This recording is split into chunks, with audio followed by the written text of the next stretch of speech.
Hello everyone, welcome back to my channel RestoRecipes. నేను మీ గీతాని. ఇవాల్టి recipe ఎంతో రుచికరమైన కాలీఫ్లవర్ పకోడీ అండి. So let's get started. ముందుగా ఈ కాలీఫ్లవర్ పకోడీ కోసం 1 కప్ కార్న్ఫ్లోర్ తీసుకుంటున్నాను. ఈ కాలీఫ్లవర్ పకోడా మీరు ఈవినింగ్ స్నాక్గా చేసుకుంటే చాలా బాగుంటుందండి. ఆ తర్వాత 1 కప్ శనగపిండి తీసుకుంటున్నాను. ఆ తర్వాత 1 కప్ మైదా తీసుకుంటున్నాను. ఆల్ పర్పస్ ఫ్లోర్ అని కూడా అంటారు. 1 spoon ginger powder, 1 spoon onion powder,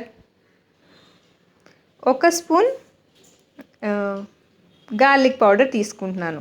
ఇవి నేను పౌడర్స్ రూపంలో తీసుకుంటున్నాను. బట్ ఎవరి దగ్గరైనా అల్లం వెల్లుల్లి పేస్ట్ రెడీగా ఉంటే మీరు ఈ జింజర్ పౌడర్, గార్లిక్ పౌడర్ బదులు డైరెక్ట్గా అది వేసేసుకోవచ్చు.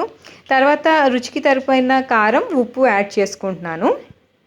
ఇలా పౌడర్స్ అన్నీ యాడ్ చేసిన తర్వాత కొద్దిగా నీళ్లు పోసుకుంటూ బ్యాటర్ని ఇక్కడ చూపిస్తున్న విధంగా బాగా థిక్గా కలుపుకున్నానండి. ముందుగా ఒక కాలీఫ్లవర్ మీడియం సైజు తీసుకొని ఇలా ముక్కలు చేసుకొని స్టవ్ మీద బాయిలింగ్ వచ్చేంత వరకు ఉడికించానండి. ఆ తర్వాత ఆ ముక్కల్ని నీళ్ళంతా పోయేటట్టు ఉంచి ఇలా కోట్ చేశాను బ్యాటర్తో. కాలీఫ్లవర్ని బాయిల్ చేయాలి, ఎందుకంటే అందులో కొంచెం పురుగు అనేది ఉంటుంది. సో మనం వాటర్లో బాయిలింగ్ చేస్తే ఆ పురుగులు అనేవి వెళ్ళిపోతాయి. ఆ తర్వాత ఆయిల్ని డీప్ ఫ్రైకి పెట్టుకొని ఇలా కోట్ చేసుకున్న కాలీఫ్లవర్ ముక్కల్ని డీప్ ఫ్రై చేస్తున్నానండి. హై ఫ్లేమ్లోనే ఉంచండి మంటని. ఇలా గోల్డెన్ బ్రౌన్ కలర్ వచ్చేంత వరకు ఫ్రై చేసిన తర్వాత తీసేయండి. అంతే అండి, ఎంతో సింపుల్గా, ఈజీగా, క్విక్గా అయిపోయే ఈ ఈవినింగ్ స్నాక్ కాలీఫ్లవర్ పకోడా. తప్పకుండా ట్రై చేసి మీకు ఎలా వచ్చిందో నాకు కామెంట్ చేయండి.